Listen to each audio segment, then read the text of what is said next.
Good morning, everyone, and welcome back. We're here doing the lessons of A Course in Miracles, and today we're doing lesson 123.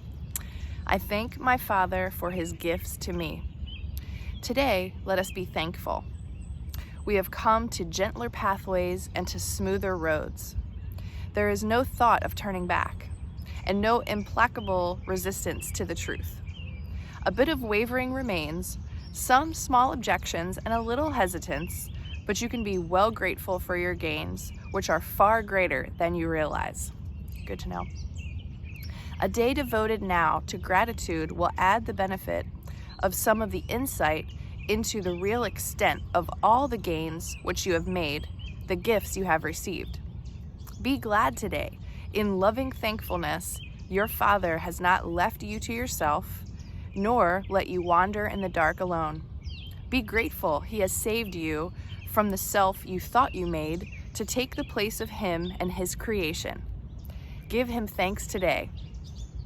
Give thanks that he has not abandoned you and that his love forever will remain shining on you, forever without change. Give thanks as well that you are changeless, for the Son he loves is changeless as himself. Be grateful you are saved. Be glad you have a function in salvation to fulfill.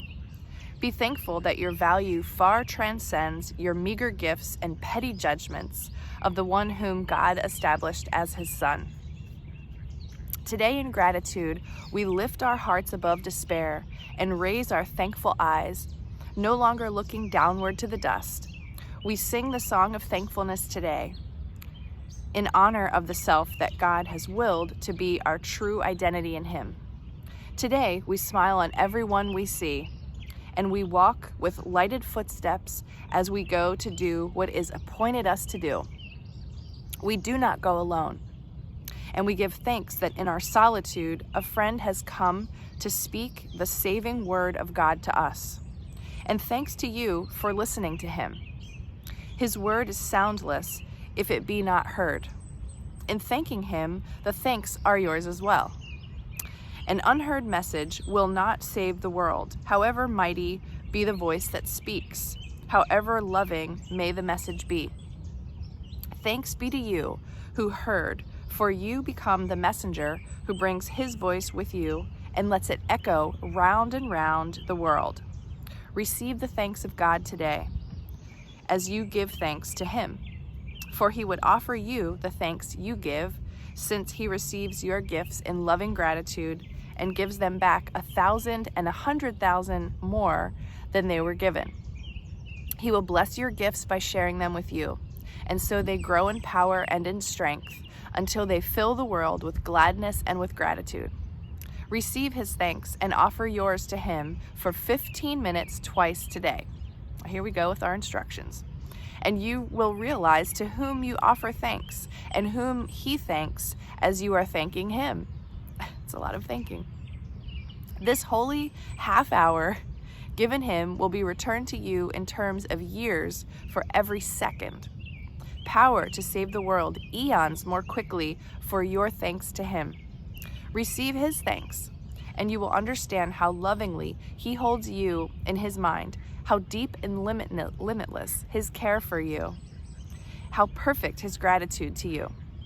Remember hourly to think of him and give him thanks for everything he gave his Son, that he might rise above the world, remembering his Father and his self. All right, 15 minutes twice today. I thank my Father for his gifts to me. Beautiful. Let's see what a year of forgiveness has to say about lesson 123. I thank my Father for his gifts to me. You are blessed beings indeed. I am that one you know as Jesus. It is important to give thanks and have gratitude for what you have. It is one of the greatest sicknesses of your society to constantly seek one thing after another when you have a whole world of things. We see beings in your society with big houses full of nice furniture, technology, a couple of cars in the garage, a wardrobe full of clothes hardly worn, pets, children, all kinds of investments and banking assets, and still they are looking for something else. Stop, all of you, stop. and ask yourselves, what do I already have? Consider not only the material possessions we described here. That is one of the great infections of the Western mind. To constantly seek more and more and wait for Christmas to buy gifts and get gifts. This is not the only thing, of course. You have the most magnificent gifts from God, like imagination, your desire to connect, love, and express yourself. This unique ability to express yourself, what a wonderful thing to be grateful for.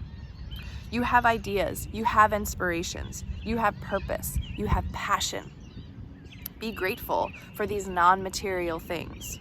These truly nutritious things prevent you from needing the material things.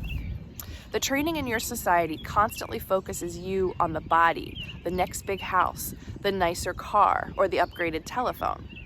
They do that for a reason. It keeps you from going to the non-physical things that truly satisfy. Again, your creativity, ability to communicate, ability to love, and ability to be inspired, to have purpose, and they direct your life toward the good. If you stop focusing on the material so much, you could even go on a purchasing diet for a few months. Perhaps you will say, seriously, when we look at everything we have, we do not need any more. Let us not buy anything for 3 months. Let us use what we have in gratitude. You will be astonished at how much money you save. You will also be astonished at how much better you feel because you do not constantly seek outside of you something to make you feel a little bit better, even just for a few minutes. You go deep inside to excavate and appreciate those truly wonderful God-given gifts, your intelligence, caring, love, interest, curiosity, creativity, and passion for life. All these things diminish when you focus on the material, but they increase when you focus on them with gratitude. I am that one you know as Jesus. We will speak to you again tomorrow. Wow. Okay. Very, very interesting that I'm in the process of moving and not exactly packing yet, but definitely thinking about how to fit a lot of things into a place that already has a lot of things. And it's funny that today's message is about thinking about what I already have and what I don't need, and so that's going to be helpful for me.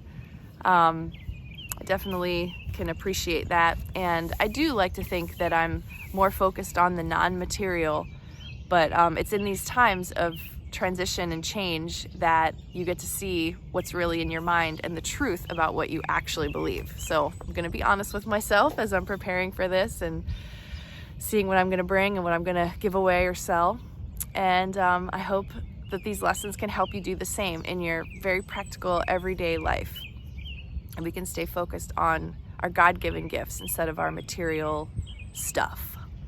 Have a great day, everyone. I'll see you again tomorrow.